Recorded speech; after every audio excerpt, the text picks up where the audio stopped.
Fishos, talking to my old mate Maso down at Lavington, Compleat Angler. Yeah, I'm pretty sure he tells me stories sometimes. Most of the time he gets it right. He was saying that Dartmouth on the weekend was pretty ordinary because it was a bit blowy and there was a few fish caught. Some blokes were down rigging, some flat lining, but the conditions weren't great. Surprising because it wasn't too bad here.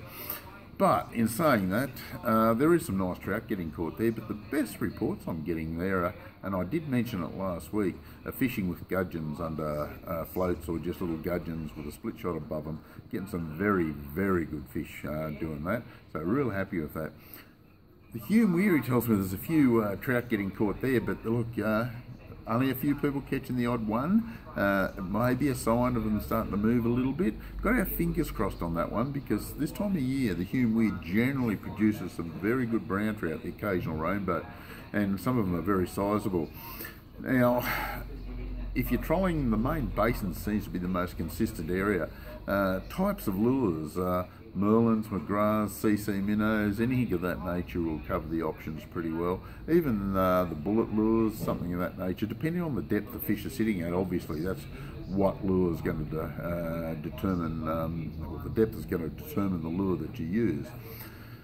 Mulwala, look, in the next 3 or 4 weeks or a couple of weeks we should see a rise in the water there. You should be able to get boats back in there in the very near future. I'd say at least in 2 to 3 weeks time. Haven't had any reports from there this week, to be honest with you, but I'm expecting that to really improve once they start to fill it again. Irrigation season down in Victoria starts about the 15th of August from what I can understand, so they'll need to get a bit of water back in Mulwala before they start letting some out, because there's nothing to let out there, to be honest with you. So things will change there. Got a lot of crays from the Hume Weir down basically all the way down to Mulwala, so it's not too bad. Murrumbidgee River around here, good crays, plenty of them, no shortage of crays. From Colhagen's Beach down to Barrenbed, you should be able to get a small boat in if you've got a four-wheel drive without too much trouble at all. From Colhagen's up, starts to get a bit of an issue, too much shallow water, but walking the bank's okay if you're going to flick a few lures around. The occasional fish coming out of Old Man Creek, a few cod coming out of the river, mainly on lures, casting spinnerbaits or hard bodies. Even the odd one on surface lures isn't too bad. One of the issues you have if you're going to do a bit of bait fishing in the river, as soon as you drop a bait in, a cray will come and grab it anyway. To give you an indicator of how many crays are around at the moment, we're pretty happy with that. Some amazing catches out of Blowering in the last week. There's 14 cod between 90 centimetres and about 1.8 metres that I know of, been caught and released over the last week.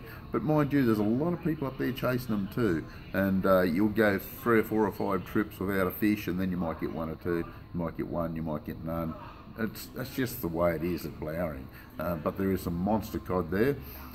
Fishing off the bank with bait is a very productive method out of Blowering. It's one of the easier ways to catch them, if, for want of a better word. Big yabbies, grubs, anything of that nature. Night or day, it doesn't seem to matter a great deal. They're averaging 70 to 80 centimetres, the cod up there, and there's quite a few larger ones, so looking pretty promising. Trout fishing, top end of Blowering, there's the odd trout coming out of it, not a lot. I thought it'd be better than what it is at the moment, but then again, most people are going up there chasing cod, they're not chasing the trout. When we get a bit more activity on the trout fishermen, we'll let you know on that one. Talbingo, the odd fish coming out of it, it's not too bad, but Sioux City end seems to be more consistent than the Talbingo wall end. Yukonbeam, Jindabyne, Tentangra, all fishing exceptionally well, plenty off the bank with bait, trolling, but my goodness, you've got to be pretty brave to be up there in these conditions. You get a nice sunny day and that's fantastic, you can't beat it. If it's a bit blowy and that, makes it really hard. Wangler Dam, it's fired up a bit, getting some very nice cod out of there, huge cod. Casting, trolling, fishing off the bank with bait's even better at Wangler, so we're pretty happy with it. Burrinjuck, some nice cod, not as many as out of Blowering or Wangler, but there's probably less people fishing the juck too, so that could be an indicator there. It's probably fishing just as well as any of the other dams. Copeton, been pretty ordinary, so I thought I'd throw that one in. Not a great deal of activity up there. This time of year we expect it to be a lot better than it is, but it just hasn't fired this year. There's been cod getting caught, but you get twice as many at Blowering at the moment. That'll give you a bit of an idea what's happening in the area. If you need an update on any areas I haven't mentioned, give me a ring.